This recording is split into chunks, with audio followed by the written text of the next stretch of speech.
جس کا نام میں عباس رکھ رہی ہوں، یہ 2 چولے بھی اس کے لیے تیار کر رہی ہوں، اور جب آئے تو اسے کہنا اماں زہرا سلام کہہ دے، تو میری بیٹیوں کا بڑا وفادار ہوگا۔ حضرت آیت اللہ میں صرف 5 منٹ مسائل پڑھوں گا، صرف 5 منٹ، اور جب میں کہوں تو پھر شبیہ علم لے آنا۔ مومنین کرام کوشش کریں ان 5 منٹوں میں اللہ کرے ایسا ماحول بنے کہ ہر مومن کے آنسو نکلیں۔ میں اس لیے کہہ رہا ہوں جب آنسو نکلے نا تو یہ امام کی بارگاہ میں ہدیۃً پیش کرنا اور اپنے مولا سے عہد کرنا، مولا جو جرم ہو چکے ہیں آئندہ نہ کرنے کا عہد کرتا ہوں، مجھے معاف کر دیں۔ یقیناً وہ بڑے کریم ہیں، بڑے رحیم ہیں، یہاں پہ کرم ہوگا۔ میرے محترم سامعین اور میرے مولا کے عزادارو، مولا کی قسم ہے عباس مولا کے حرم پر جب حضرت آیت اللہ ابو القاسم الخوئی یاد کرتے تھے نا، تو منقول جملے جو زیارتوں میں آئے ہیں سرکار امداز کے لیے، تو سرکار آغا خوئی کیا کہتے تھے؟ وہ جملے پڑھنے کے بعد 2 جملوں کا اضافہ کیا کرتے تھے۔ ایک جملہ کہتے تھے السلام علیکہ یا شباب الحسین، اے میرے حسین کی جوانی عباس، حسین عباس تیرے جانے کے بعد حسین ضعیف ہو گئے، اے میرے حسین کی جوانی عباس میرا آپ پر سلام ہو۔ اور دوسرا جملہ بڑا سخت تھا، فرماتے تھے السلام علیکہ یا حجاب زینب، علی کی بیٹی کا حجاب میرا آپ پر سلام ہو۔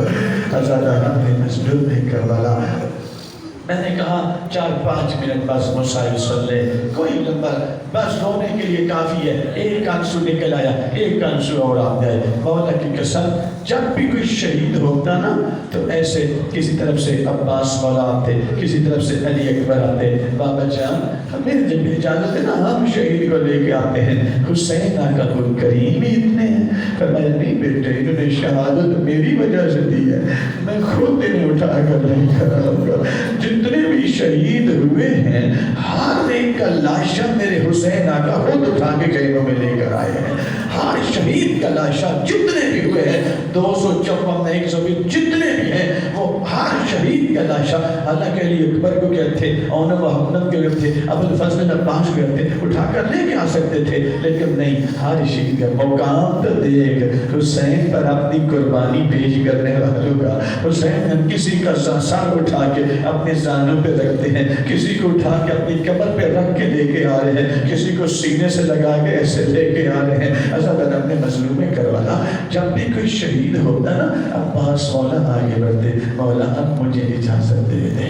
کہ اس وقت میرے مولا کہتے عباس تو میری فوج کا سپہ سالار ہے، عباس تجھے کیسے بھیجو؟ جب سرکار قاسم کے سامنے ارزق ملعون آنے لگا نا، عباس مولا ریت کے ٹیلے پہ تھے، قاسم کے پیچھے سے بتا رہے تھے قاسم ایسے کرنا ہے ایسے۔ جب ارزق کا نام سنا عباس مولا نے ٹیلا چھوڑ دیا، حسین کے قدموں میں آ کے بیٹھ گئے۔ مولا وہ 1000 جوان کی طاقت رکھتا ہے، یہ 13 سال کا یتیم ہے، مولا مجھے اجازت دے۔ مولا یہ تو جب گھر سے چلا تھا تو ملعون گھر سے کہیں کرایا تھا کہ میں کربلا میں عباس سے جنگ کروں گا، مولا مجھے اجازت دے۔ اس وقت سید الشہداء فرماتے ہیں عباس دیکھ تو صحیح، یہ میرے حسن کی شجاعت کا وارث قاسم ہے، دیکھ تو صحیح ابا قاسم نے زمین پہ کھڑے ہو کر اس سے جنگ کی ہے، بیٹھ کر نہیں کی، کھڑے ہو کے کی، اور اس طرح سے تلوار چلائی جیسے دادا علی نے مرحب میں چلائی تھی۔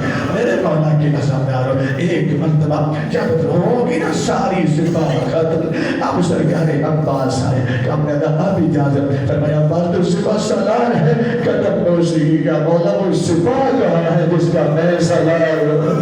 مولا مجھے اجازت دے دے۔ مختصر یہ عباس مولا کو اجازت مل گئی، لیکن اب سرکار سید الشہداء نے فرمایا عباس میری طرف سے اجازت ہے، لیکن اب تیرے اوپر صرف میرا حق نہیں، میری بہن کا بھی حق ہے، ذرا پہلے ان سے اجازت نہیں ہو، میری طرف سے اجازت ہے۔ اچھا عباس مولا کے اپنا انداز ہوتا تھا کہ جب بھی عالیہ کے سامنے جاتے تھے نا تو ایسے جیسے نمازی حالت قیام میں ہوتا ہے، دونوں ہاتھ آگے کر کے نظریں نیچے جھکا کے کھڑے ہو جاتے۔ عالیہ سمجھ جاتی عباس کچھ کہنا چاہ رہے ہیں۔ میرے مولا کی عزت عباس مولا نے آج بالکل وہی انداز اپنایا جیسے کوئی سوالی سا اپناتا ہے، اور انداز میں محتمانہ انداز میں اس طرح دونوں ہاتھ آگے کر کے ایسے کھڑی ہوئے جیسے حالت قیام میں کوئی نمازی ہوتا ہے نا، نہ دائیں دیکھتے نہ بائیں دیکھتے نہ نظر اوپر اٹھا، بالکل نظر جیسے سجدے گاہ کے اوپر ہوتے، اس طرح سے عباس والا ادب کے ساتھ کھڑے ہیں۔ عالیہ سمجھ گئی عباس کو مانگنے کے لیے آ رہا ہے۔ علی کی بیٹی اٹھی کا عباس لگتا ہے کچھ کہنا چاہ رہے ہیں، کہا کسانی میں کچھ نہیں، میدان میں جانے کی اجازت لینے کے لیے آیا ہوں۔ اتنا جملہ کہنا تھا۔ عالیہ کہنے کی عباس جب 21 رمضان کے بابا جان کی شہادت ہوئی نا تو مجھے بابا جان نے تم سب کو باہر بھیج کر علیحدگی میں اپنے پاس بلایا تھا، اپنا زخمی ساتھ میرے کندھے پہ اٹھا کے رکھ لیا اور مجھے کہا تھا بیٹے آئی تو تم شہزادی بن کے کوفہ میں آئی ہو نا، ایک وقت آئے گا کہ جب تم شہزادی نہیں، تمہارے ہاتھ پسے گردن بندھے ہوں گے، تمہاری چادریں لٹ چکی ہوں گی، بیٹا زینب کبرا تم کوفہ میں لوگ تجھے پتھر مار رہے ہوں گے، لیکن عباس میرا ایمان اور یقین تو تھا کہ ایسا ہوگا، لیکن عباس جب میری تیرے اوپر نظر پڑتی ہے میں کہتی کہ کس کی ضرورت ہے جو میری چادر میں لوٹ سکے، کس کی ضرورت ہے جو میرے ہاتھ میں سکندر مار سکے۔ عباس جب تو نے ابھی اجازت مانگی مجھے لگ رہا وہ وقت میرے سر کے اندر آ کے کھڑا ہو چکا ہے۔